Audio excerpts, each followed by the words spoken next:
Bem-vindo ao podcast Miguel Sousa Tavares de Viva Voz. Esta semana falamos de uma triste realidade, com o Miguel a perguntar: queriam um museu da escravatura? E a responder que está no Rossio. Já vamos ao desenvolvimento e ainda aos recados, ao discurso mais recente de Luís Montenegro, sem esquecer o improviso na parte final. Eu sou a Paula Santos.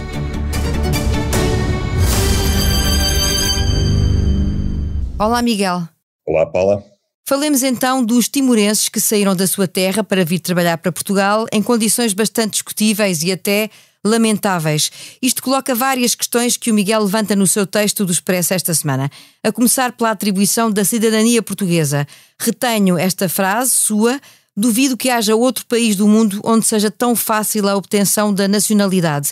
Isto mostra uma falta de controlo ou de organização que envolve também outros casos, além deste, dos quais já se falou bastante, não é? Sim, eu digo no meu texto, e é aquilo que eu penso, eu não sou contra a integração de estrangeiros em Portugal, sobretudo aqueles que têm uma ligação afetiva devido ao passado ultramarino de Portugal, mas todavia acho que tem que haver algum laço que una os estrangeiros que se tornam portugueses. Não basta dizer que, por exemplo, no caso dos judeus sefarditas, que os pais deles foram expulsos há 500 anos pelo Dom Manuel do Reino e que eles são descendentes desses que foram expulsos. Tem que haver mais qualquer coisa do que isso, para não cairmos no ridículo, que agora se descobriu que a seleção de futebol de Israel tem 12 jogadores com nacionalidade portuguesa, com nacionalidade dupla, são israelitas e são portugueses. E por isso é que eu digo que, de facto, não deve haver um país no mundo em que se conceda tão facilmente a nacionalidade como Portugal. É o caso destes timorenses, que estão ao abrigo de uma lei que eu acho que vem desde 1900, vem de antes disso, mas a lei diz que quem era timorense até 1984, que tinha também a nacionalidade portuguesa. Portanto, estes 3.000 timorenses que vieram este verão para Portugal, que vieram ao engano, angariados por agentes indianos ou paquistaneses, não precisaram sequer de visto para entrar em Portugal e para entrar no espaço Schengen, porque entraram como cidadãos portugueses. E eu não ponho em causa a sua cidadania. Agora, isto mostra a leviandade com que com que são feitas as leis da nacionalidade portuguesa, porque depois caem-nos aqui 3.000 timorenses e acabam no Rossio, ou acabam aí dispersos pelo país, sem teto, sem trabalho, sem que o Estado português tenha meios para lhe acolher, e portanto são cidadãos que nem é de segunda, são cidadãos de zero, a categoria deles é zero perante os outros portugueses. Isso mostra como de facto, quer dizer, nós temos leis muito generosas, muito imponderadas e que depois na prática resultam nisto. O Miguel até, de alguma maneira, faz aqui uma comparação com uma espécie de escravatura pelo tipo de trabalho que é desempenhado e refere que para haver este trabalho, o trabalho escravo, é preciso que haja quem esteja disponível, mas também é preciso que haja empresários que não se importam de contratar e um governo que feche os olhos a tudo. Há muita gente a não cumprir aqui o seu papel. Claro que há. Vamos lá ver. Paula, a primeira coisa que é preciso ver é que eles vão trabalhar para quintas, para herdades, para estufas, mas os donos dessas propriedades não os contratam diretamente. Eles são subcontratados em empresas dos tais indianos ou paquistaneses, empresas de vão de escada, que aliás quando se vai à procura delas normalmente não existem, ou são do senhor Amin, do senhor Rashid, etc., que ninguém sabe quem é, e portanto estes proprietários para quem os trabalhadores trabalham de facto não são os seus patrões.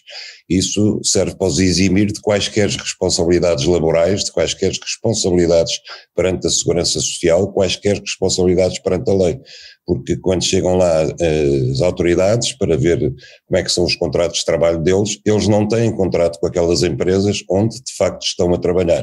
Isto é uma maneira de controlar a lei óbvia e que eu não percebo como é que as autoridades portuguesas permitam que isto permaneça deste Estado. Estes trabalhadores estão, portanto, num limbo, para todos os efeitos, num limbo social, num limbo laboral, num limbo legal, num limbo fiscal, num limbo em termos de segurança social, sem nenhuma espécie de apoio, e pior do que isso, este negócio, a que eu chamo de semi-escravidão pelas condições de trabalho que eles têm, é explorado por agentes estrangeiros em Portugal, à vista das autoridades portuguesas que nada fazem. E quando eu comparo com aquilo que se passava, por exemplo, em São Tomé e Príncipe até meados do século passado, do século XX, é porque lá também havia trabalho escravo nas roças de cacau e de café, reconhecido internacionalmente como tal, escondido por Portugal, e era semelhante a isto. Eles eram angariados, os trabalhadores, em Cabo Verde, no sul de Angola, eram levados para as roças de São Tomé com contratos de trabalho e para pagar a passagem de volta não tinham dinheiro para pagar, era descontado no salário, era descontado a comida, era descontado o alojamento, tal e qual como se passa com estes trabalhadores agora, timorenses ou asiáticos que vêm para Portugal. Eles estão nas mãos dos angariadores, dos que os trouxeram, pagaram 3, 4 mil dólares pela viagem, é evidente que nunca vão demorar anos para conseguir pagar isso para voltar para lá, e todo o dinheiro que ganham é gasto nos quartos, nos pardieiros ou nos contentores onde eles dormem, na alimentação que comem, e portanto eu não vejo nenhuma diferença entre o que se passa hoje em Portugal no século XXI e o que se passava nas roças de São Tomé no século XX. E há mais quem não esteja a cumprir o seu papel. As centrais sindicais e os partidos de esquerda também, na sua opinião, não têm estado nestes casos à altura. Quinta-feira, a Catarina Martins, do Bloco de Esquerda, esteve no Rossio a visitar estes trabalhadores timorenses. Pelo que eu ouvi, ela mandou as culpas para cima da Câmara Municipal de Lisboa, mas eu acho que isso é muitíssimo redutor, quer dizer, a Câmara Municipal de Lisboa é a última das autoridades na fila de responsabilidades a quem essas responsabilidades podem ser imputáveis, quer dizer, isto é uma responsabilidade do Estado português, que, primeiro que tudo, não controla este fluxo de angariação clandestina de trabalhadores, depois não controla as condições em que eles estão a trabalhar, e depois não se pode dizer que a Câmara Municipal de Lisboa tem que resolver o problema deles todos, porque eles acabaram no Rossio em Lisboa, mas de facto começaram nos campos agrícolas do Alqueva, nas estufas de Odmira, etc. E aí começa o problema, para não dizer que começa antes nas fronteiras do Estado português. Mas, para ir direto à sua pergunta, de facto, eu acho incrível como é que as centrais sindicais, que têm que defender os interesses dos trabalhadores portugueses, e estes são trabalhadores, e repito, são portugueses, sempre se mantiveram caladas em relação a isto, tais como os partidos de esquerda,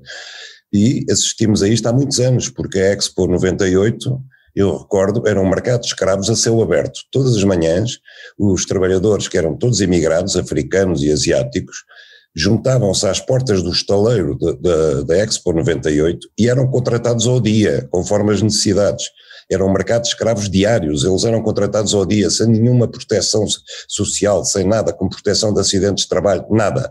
E aquilo foi feito à vista de todos, é uma obra que o regime ficou todo satisfeito com aquilo, toda a gente ficou feliz, e a seguir fizemos também a Ponte Vasco da Gama pelo mesmo sistema de trabalho escravo. Portanto, isto dura há décadas, perante o silêncio conivente das autoridades, perante as entidades que supostamente mais deveriam defender os trabalhadores, e mantém-se isto assim, eu acho uma vergonha, quer dizer, nós somos teoricamente um Estado de Direito social, preocupado com os direitos dos trabalhadores, e afinal de contas assistimos a isto, continua, porque é do interesse nacional, porque é bom para o país, etc. E as respostas ficam assim por dar. O PSD realizou esta semana as suas jornadas parlamentares e Luís Montenegro não se cansou de criticar o governo por esgrimir algumas bandeiras, como a das contas certas, que sempre estiveram no horizonte do governo PSD. Há aqui alguma perda de memória, Miguel? Eu acho que é uma absoluta perda de memória, mas mais do que isso há um desnorte. O PSD não consegue. Eu acho que se calhar é pior com Luís Montenegro do que foi com o Rui Rio. O PSD não consegue encontrar uma linha de conduta para ser a oposição. Em relação a este orçamento de Estado, não era fácil, porque de facto, como já tem sido dito, este é um orçamento de Estado que o PSD podia muito facilmente subscrever se fosse governo. E, portanto, é difícil encontrar aqui como atacar o orçamento de Estado. Mas isso não torna obrigatório que o PSD seja à partida contra o orçamento de Estado, só porque não é o seu e é o do governo, e o PSD é oposição. Como eu digo, há muitas coisas em que o PSD pode ser oposição, não tem que ser obrigatoriamente num orçamento de Estado, pode-se abster, por exemplo. Agora, o que não faz sentido é ser contra o orçamento de Estado porque este é o orçamento das contas certas. Quando o PSD passou estes anos todos a gabar o governo de Passos Coelho, que é um governo que teve as contas certas, tentou ir até para além da troika na austeridade e no controle da dívida pública e do déficit, e ao mesmo tempo a atacar o anterior governo de José Sócrates porque deixou de descontrolar o déficit, deixou de descontrolar a dívida pública e por causa disso foi preciso chamar a troika. Entendamos-nos então. De que é que o PSD gosta? Gosta de um Estado que tem contas certas e que está a contribuir para baixar a dívida pública, ou gosta de um Estado que não contribui para baixar a dívida pública e não se preocupa com o déficit? As duas coisas são defensáveis, as duas políticas são defensáveis, que se faça uma política pró-cíclica ou contracíclica. Agora, o mesmo partido é que não pode ter políticas alternativas conforme o governo tem uma política ou tem outra. Não é possível. O PSD assim ainda à procura do rumo certo. Está feito o retrato da crónica desta semana, passamos para o improviso. O Miguel faz uma referência a Liz Truss no seu artigo para assinalar ainda a sua demissão, mas a verdade é que este desfecho, esta saída tão pouco tempo depois de ter sido empossada, já quase que se adivinhava, ou pelo menos os seus comentários já o faziam antever, tendo em conta a opinião que teve deste curto período de tempo em que governou o Reino Unido. Sim, eu desde que a vi aparecer em cena, escrevi logo no Expresso que não antevia grande futuro a Liz Truss. Eu acho que ela era um puro produto de marketing político, um saco de vazio, um saco de vento. Aliás, o que eu escrevi no Expresso foi antes mesmo dela se ter demitido, e só depois é que acrescentei uma linha sobre a demissão dela. Mas não era preciso ser bruxo para ver que ela não ia longe demais. É notável como é que um país tão com a história do Reino Unido, com a importância do Reino Unido para a Europa, não só tem Liz Truss como primeira-ministra, como entrou em decadência absoluta desde que teve a funesta decisão de se separar da Europa e do Brexit. Desde que a Inglaterra resolveu votar a favor do Brexit, que teve primeiro Theresa May, que foi um catavento, andava para um lado, andava para o outro, e às reuniões de Bruxelas tentar discutir uma coisa, depois discutia a outra, nunca conseguiu resolver direito a questão da Irlanda dentro do Brexit, que aliás ainda é uma questão pendente. Depois teve Boris Johnson, que agora aparece outra vez à frente dos candidatos possíveis para voltar e suceder outra vez a Liz Truss, junto com Rishi Sunak, que foi o candidato que Truss derrotou, e Boris Johnson também, em minha opinião, e apesar da expressão poder parecer um bocado forte, foi um palhaço também, meteu-se naquelas histórias ridículas com as festas em Downing Street durante o Covid, andou ali a vaguear de um lado para o outro, sem nada de importante para dizer. Era um bom parlamentar, discursava muito bem, mas de facto também não tinha nada para dizer, até que chegámos a Liz Truss, que de facto era verdadeiramente um saco de nada. Ela não tinha uma ideia na cabeça, e pior do que isso, ela mostrou que era capaz de se agarrar de tal maneira ao poder que numa semana apresentava um programa económico com a qual pretendia ressuscitar as políticas de Thatcher, e na semana seguinte faça um coro de vozes tremendo e face à reação negativa dos mercados, ela despedia o Ministro das Finanças, que aliás era o seu melhor amigo na política, e apresentava um programa económico radicalmente diferente, indo à televisão e dizendo que no essencial nada mudava e que ela era capaz de defender o novo programa económico com a mesma convicção com que tinha defendido o anterior. Isto mostra bem como, de facto, eu escrevo sobre Liz Truss, aliás, a propósito de Luís Montenegro, para dizer que na política aquilo que rende menos, que eu acho que os eleitores já não vão nisso, é termos políticos cataventos. Políticos que são capazes de defender uma coisa, na semana seguinte outra, o seu oposto, ou no mês seguinte o seu oposto, ou no ano seguinte o seu oposto. Eu acho que a coerência pode não fazer manchetes nos jornais todos os dias, pode não ser notícia nas redes sociais todos os dias, mas a prazo é capaz de render mais perante os eleitores, pelo menos perante aqueles que estão informados, do que de facto andar ao sabor do vento apenas para se manter no poder. Seguramente não rende apenas 44 dias no poder.